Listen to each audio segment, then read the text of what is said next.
విశాఖలో ఓ వైసీపీ నేత తన నోటి తేటతో పదవికే ఎసరు తెచ్చుకున్నారని అంటున్నారు. పార్టీలో స్థానికేతరుల ప్రాబల్యం పెరిగిపోయిందంటూ ఓపెన్గా చేసిన కామెంట్స్తో ఇప్పుడు తంటాలు తప్పడం లేదు. పూర్వాపరాలు పరిశీలించకుండా తన వ్యాఖ్యలతో కోరి కష్టాలు తెచ్చుకున్నట్లయింది.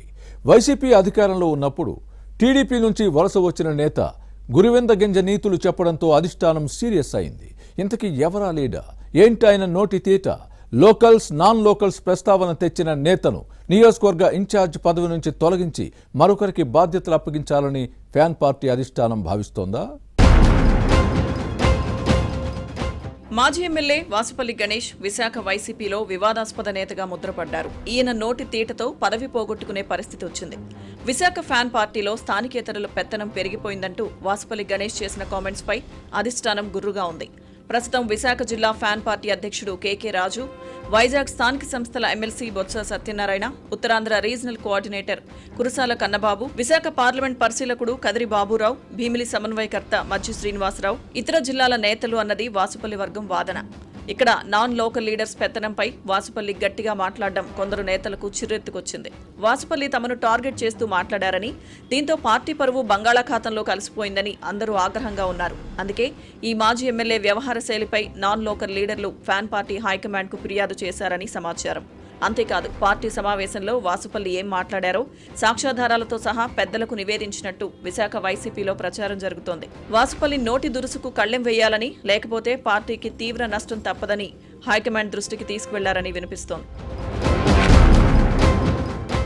వాసుపల్లిపై వచ్చిన ఫిర్యాదులను పరిశీలించిన ఫ్యాన్ పార్టీ అధిష్టానం ఈ మాజీ ఎమ్మెల్యే గాడి తప్పారని, తన నోటి దూలతో వైసీపీలో విభేదాలు సృష్టించేందుకు ప్రయత్నించారని హైకమాండ్ నిర్ధారించుకుందట. ఇలాంటి సున్నితమైన సమస్యలను పార్టీ అంతర్గత సమావేశాల్లో చర్చించుకొని పరిష్కరించుకోవాల్సింది పోయి అందరి ముందు బహిరంగ విమర్శలు చేయడంపై క్లాస్ పీకినట్టు సమాచారం. కోటింగ్ బాగానే ఇవ్వడంతో ఆ తర్వాత వాసుపల్లి సైలెంట్ అయ్యారు.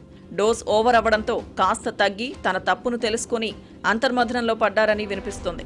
వాసుపల్లి గణేష్ కుమార్ తెలుగుదేశం పార్టీ నుంచి వైసీపీలోకి వచ్చిన తర్వాత పార్టీకి నష్టమే తప్ప ఏమాత్రం ప్రయోజనం లేదు. ఈయన గారి రాకతో దక్షిణ నియోజకవర్గంలో ఫ్యాన్ పార్టీ క్యాడర్ చెల్లాచెదురైంది. కీలక నేతలు, కార్పొరేటర్లు పార్టీని వీడారు. వాసుపల్లి పార్టీని ఉద్ధరించినట్టు బిల్డప్ ఇచ్చి లోకల్ నాన్ లోకల్ ప్రస్తావన తేవడాన్ని వైసీపీ పెద్ద తలకాయలు తప్పుపట్టడంతో మొహం చిన్నబోయిందంటారు. వైజాగ్ సౌత్ వైసీపీలో కోలా గురువులు, ద్రోణంరాజు శ్రీవాస్తవ సహా పలువురు నేతలున్నారు. వీరంతా పార్టీని నమ్ముకొని పనిచేస్తున్నారు తప్ప ఎప్పుడూ పక్కచూపులు చూడలేదు. అయితే ఇటువంటి నేతలకు ఫ్యాన్ పార్టీ ప్రాధాన్యత ఇవ్వకుండా తెలుగుదేశం నుంచి వలస వచ్చిన వాసుపల్లి గణేష్ కుమార్ కు 2024 సార్వత్రిక ఎన్నికల్లో విశాఖ దక్షిణ టికెట్ ఇచ్చి చేతులు కాల్చుకుంది. గత ఎన్నికల్లో ఓటమి తర్వాత కొంతకాలం సైలెంట్ అయ్యారు. 2019లో టీడీపీ నుంచి గెలిచి అధికార వైసీపీలో చేరినట్టు గత ఎన్నికల్లో ఓటమి తర్వాత కూటమిలోకి వెళ్లాలని చూశారు.